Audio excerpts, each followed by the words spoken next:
Om Shri Gurubhyo Namaha Harihi Om Suddhaspadiga Sankasham Shuddha Vidya Pradayakam Shuddham Purnam Chidanandam Sadashivamaham Shraye Shankarupena Machittam Pankikritam Abhudyaya Kim Kariyasya Samaya Shankaracharya Mashraye Sadashiva Samarambham Shankaracharya Madhyamam Asmadacharya Paryantam Vande Guru Paramparam Bharati Karunapatram Bharati Padabhushanam Bharati Padamarudam Bharati Tirthamashraye Vidya Vinaya Sampannam Vitaragam Vivekinam Vande Vedanta Tattvabodham Vidhushekara Bharati Mala Sudha Kumbha Vibhoda Mudra Vidya Virajat Karavarijata Apara Karunya Sudham Burashim Sri Sharadambam Pranatosmi Nityam Om Vasudevendra Yogindram Natva Jnanapradam Gurum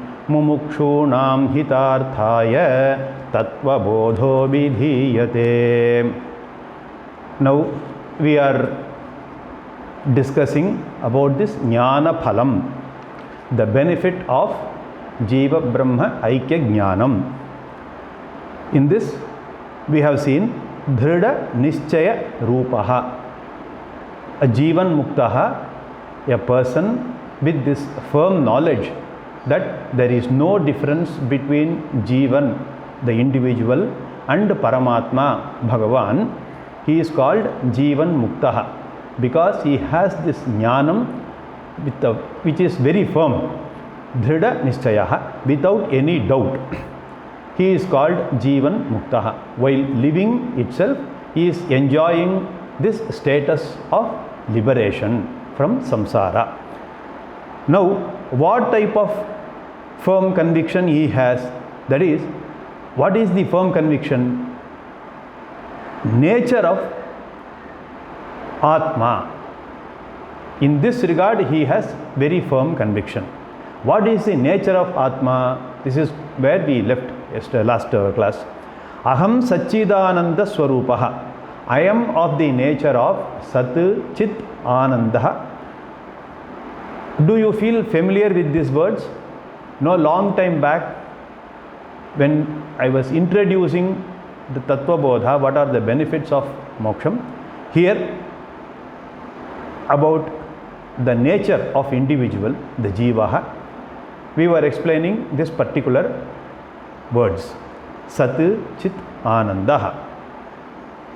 Atma is defined as Sthula Sukshma Karana Sharirat Vyatiriktaha Panchakosha Vilakshanaha Satchidananda Swarupa San Avastatraya Sakshi Satchidananda Swarupa San Yastisthati Sa Atma. This is the definition of Atma given by the author in the beginning stage. What is the meaning of this? I am of the nature of limitless existence, consciousness principle. This Atma is Asangaha. Asangaha means what? It pervades the body, pervades the mind, it pervades the body-mind complex of the Jiva, but it is not connected to the particular individual. Not connected is the meaning of the word Asangaha. What does this mean? If it is connected with this body-mind complex, the body, when the body perishes, Atma also will go because we feel that it is connected. The consciousness also will perish. But this does not happen. Because it is not connected with the body, even after the fall of the body, the consciousness, the Atma, continues to exist. This unconnected nature of Atma is called Asangaha. Now, it is Sarvantaryami. The consciousness is present everywhere in every body. Like one electricity principle which is present in all the electrical gadgets connected with the wire. If you want to switch on one particular light, you have to switch on that relevant switch. The electricity is there throughout the wires, but wherever the connection is required, we switch on the particular switch.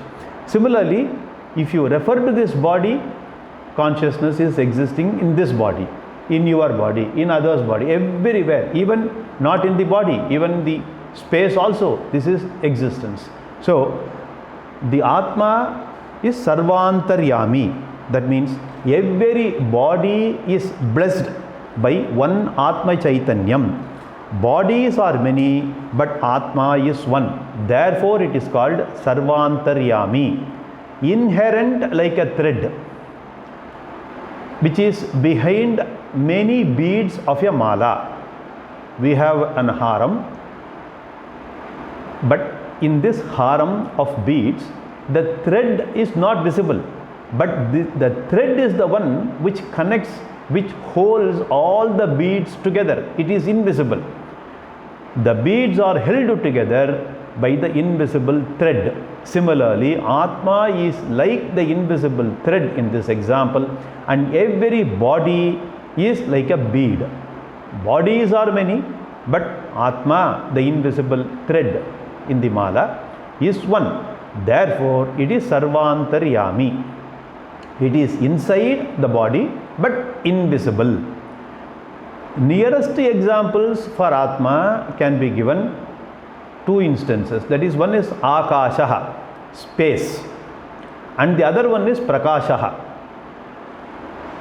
light principle. Like Surya Prakashaha, sunlight, pervades the entire earth. It doesn't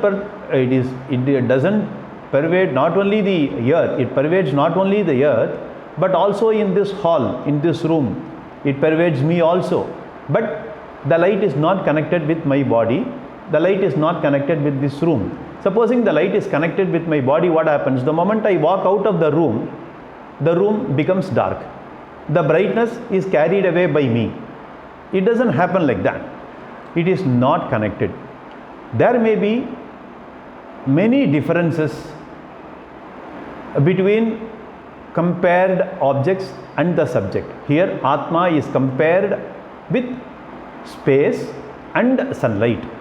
There are many differences, but we have to concentrate only on the common features between Atma and sunlight and space. This is only to make people understand the nature of Atma. We should not worry about uncommon features. We have to concentrate only on the common features. What are some of the common features of space, sunlight and Atma? All three are formless. Nirakaraha, they don't have particular form. They are divisionless. Nirvikalpaha, space cannot be divided with a knife. With anything you cannot divide. Similarly, light also. Same way, Atma also. The third one is blemishless. That is unpolluted. It is nirmalaha. Atma cannot be contaminated by any dirty objects. Like sunlight cannot be contaminated. Like space cannot be contaminated. But light and space pervade even the dirty objects. But they are not affected. They are not connected to these polluted objects. Therefore, all three are blemishless. Nirmalaha. Then the fourth one is limitless. That is boundaryless. Nissimaha. The fifth one is connectionless. Nissangaha. That is asangaha. Nissangaha. Atma is associated with all, but not connected with any objects. Such an Atma, I am, and the Jnani has a firm conviction, doubtless knowledge about this fact. A Jnani will say, I temporarily use this body. I am only the user of this body. I am not the body. Therefore, he will say, Naham Dehaha, Naham Brahmanaha. If I am not connected with this body, if I am not the body, I cannot claim that I am a Brahmana. I cannot be identified with my particular Varnam. It is not possible because everything is related only to body-mind complex. Atma is not connected. Similarly, he will not associate himself with Shudraha, na Shudraha, like that. All these examples we saw in the sloka. Naham Brahmanaha, Naham Shudraha, Naham Purushaha, Naham Strihi. Because all of them, all these differences, these are all attributes. They are all based only on this body-mind complex. Atma is Varnatitaha. I don't have any complex based on the body, complexion of the body, height, weight, looks of the body, because I do not identify with my body. Therefore, I don't have superiority complex nor inferiority complex. I don't have gender-based limitations also. How firm is this knowledge? It is as firm like the knowledge of an ajnani, of a person who doesn't have this self-knowledge, who is an ignorant person with regard to himself. The ignorant person will say what? He says, firmly he will say, I am the body, dehoham, purushoham, brahmanoham, shudroham, all these things he will claim with firm conviction. Because he is an ajnani, he is a samsari, he is an uninformed person. Just as the ignorant person has a firm conviction about, that is a wrong knowledge about himself, the wise person, jnani, has a firm knowledge, firm right knowledge about his true nature. Therefore, he is called Jivan Muktaha. Why do we use the word conviction? Because it is to convey the idea that it is a spontaneous knowledge available at all the time. This idea is never forgotten. This knowledge is never forgotten at any point of time, especially when the body is growing old, weak, etc. Body identification becomes stronger when we identify ourselves, when we identify this body with the relation, that is, he is my son, he is my daughter, he is my wife, all those. The concern becomes more. Therefore, the concern about the children, concern about the spouse becomes stronger. At those times, suppose I have a firm knowledge, I am aware of the fact that I am using this body, but I am not the body. Because the jnani has this firm knowledge, he is not worried about all this relationship. He is not concerned about all the problems which are happening around him. He knows the body is incidental medium. It has to arrive, it has to grow, it has to go. The nature of the medium, nature of the body is to arrive, grow and go. In between, there will be disease, there will be old age, there will be problems, everything. Because of this clear objectivity, he does not have any obsession with his physical body. He doesn't have any obsession with his near and dear ones, possessions, etc. He doesn't look upon the old age as a tragedy. He looks upon them as, not even he doesn't even look upon the death as a tragedy. He looks upon them as the most natural things, most natural events, experiences which have to be seen as it is. He has to get along with his life. It is very normal, natural for the physical body to grow old and face the consequences of the old age. Because he is not obsessed with his body-mind complex, he doesn't give much importance to this type of complexes. And because of this conviction, what are the practical benefits? The benefits put together is called moksha, freedom or mukti, liberation. If you refer to my introduction to Tattvabodha, I defined moksha in terms of fivefold benefits. I am not going to dwell upon it in detail because we have already explained. Briefly, I will touch upon these 5 benefits. The first benefit is Jignasa Nivrittihi, mystery of life. Who am I? Where am I coming from? Where am I traveling to? What will happen to my body after death? Why am I born?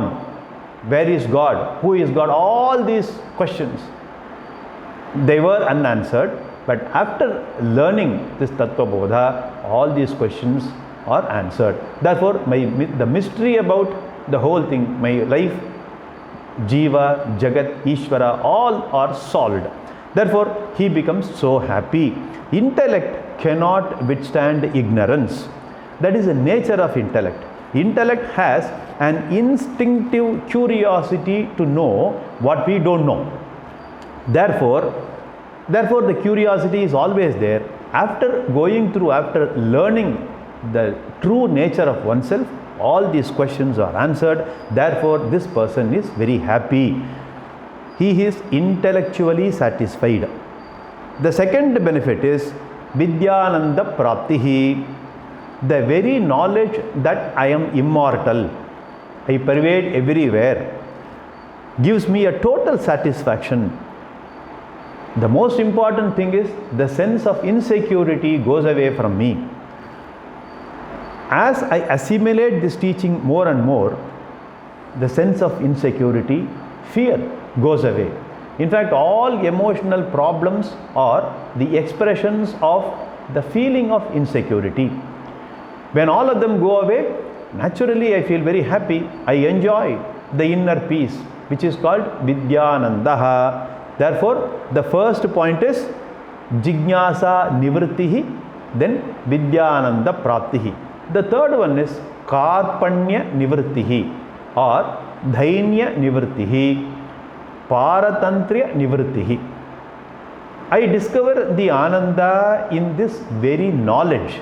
This very knowledge gives me full happiness, total happiness.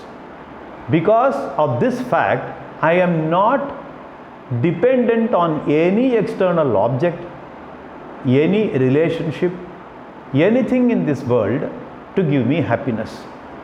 I don't desperately depend on external world for happiness, because the knowledge about my true nature is very firm in me, and this very knowledge gives me happiness. Similar to a person who has a borewell at his home, borewell with potable water available at all the time. It is connected with taps, etc. He gets water from the corporation also. But he is not overly concerned whether the corporation will release water today, whether the quality of water will be good or not, because he always knows that this potable water is always available for them. Therefore, he is very happy. He is not obsessively dependent on the external metro water. So, this is only an example. Therefore, there is no disparate dependence on the external objects for the happiness. He uses them as a standby. If it comes, it is good. Otherwise, it is fine because I am happy with myself. The fourth one is Aghata Nivrittihi. This self-knowledge gives me such an emotional cushion. It acts as a shock absorber, insulation, that no tragedy or no problem in life will give me a shock, will cause traumatic experiences with me. Even the worst tragedy does not create a trauma in me. I receive it. I am still resilient enough to forget it and get on with my life. It is a tragedy. It is a great disturbance, all right. But that is not the end of the road. The life must go on. This resilience is the fourth benefit, which is Aghada Nivrittihi. Similar to the raincoat. When it is raining outside and you have a raincoat, you are not very much bothered about the rain, because the raincoat acts as a sheet. It's a covering sheet for you. The last and the fifth point is the benefit. Dakshata Praptihi. Increase of efficiency in my day-to-day affairs. Whatever job I do, the efficiency will be fantastic, because I don't have desperate dependence for peace, happiness and satisfaction. Because I am free from the shocks of life, my mind is generally available, free of any disturbances. Therefore, I can perform any job with a relaxed mind. The very calmness of the mind increases my efficiency in any job I do. Whether it is Laukika or Vaidika or spiritual job I do, I feel very happy and I feel relaxed. Therefore, the efficiency is much more. If a disturbing incident happens in the morning, I am not going to brood over this incident. I forget it. Whatever went wrong, it went wrong. It is okay. I am able to fully apply my mind in the task ahead, and therefore my efficiency increases and I feel very happy about it. So therefore, this is efficiency in performance of work. These are the fivefold benefits. All these benefits put together is called moksha. Muktihi. It is called Jivan Muktihi because it happens while one is alive. This is more important. It is not something which we will experience after the death. Who knows what will happen after the death? I want to enjoy the permanent peace, happiness and security while living. That is the important point. Therefore, Jivan Mukti is very, very important status. Okay, what will happen to such a Jivan Mukta at the time of death? This is the last question people will ask. While living, he is very happy, he is peaceful, he is calm, nothing affects him, he gets on with his life, whatever the tragedy happens, he doesn't bother much about it. Now, what will happen to such a Jivan Mukta at the time of death? The author says, Brahmaivaham asmi iti aparoksha jnanena nikhila karma bandhaha vinirmukta syad. Aparoksha jnanena, by the sheer self-knowledge, power of self-knowledge. What type of self-knowledge? Brahmaiva aham. I am the Brahman. I am not the temporary falling body. I am not the wobbling mind. I am not the confused intellect. But I am Brahman, the limitless consciousness principle. By this very knowledge, he becomes karma bandha vinirmukta syad. At the time of death, we have to supply. This Jivan Mukta becomes free from all the karmas. Karmas are called bandhaha or shackles. That is, the jnani will become free from all shackles of life, called karma.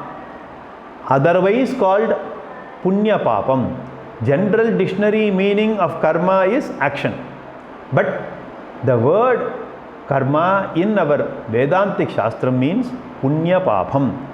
Therefore, at the time of ajnani's death, he will not be, because it is a corollary. Jnani after death, he will be free from all punya papam.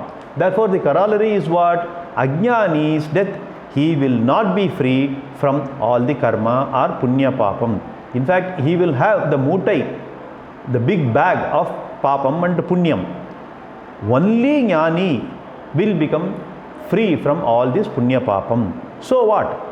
People may ask, so what?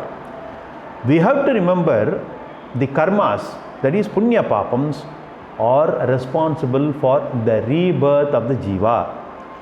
Since jnani becomes free from all the karmas at the time of death, he will not have punarjanma or rebirth. He is free from rebirth. He will not take any other body. He is free from the arrival of a new body. This freedom from a new body is called videha muktaha. That means, vi means free from, without. Deha, next body, new body, rebirth. Freedom from punarjanma. This is the most important benefit of this jnanam. While living, he enjoys the status of Jivan Muktihi. After death, he becomes Videha Muktihi. This is the benefit of Atma Jnanam. Therefore, the author says, Nikila Karma Bandha Vinirmuktaha, free from Sakala Karma, Sakala Karma Nashaha, free from all Punya Papa. Now, the author has explained about what will happen to the Jivan Mukta after death. But in the bargain, he has introduced a new word, new term called karma, punya papam. Now, karma has got a technical meaning, which is punya papam. As I told, in the dictionary, the ordinary meaning of karma will mean any action. But the technical meaning in the Vedanta Shastra, karma means punya papam. Now, we will see what are the types of karmas and what are the impacts of punya papam on all of us in the subsequent classes. Purnamadah Purnamidam Purnat Purnamudachyate Purnasya Purnamadaya Purnameva Vashishyate. Om Shanti Shanti Shanti. Harihi Om.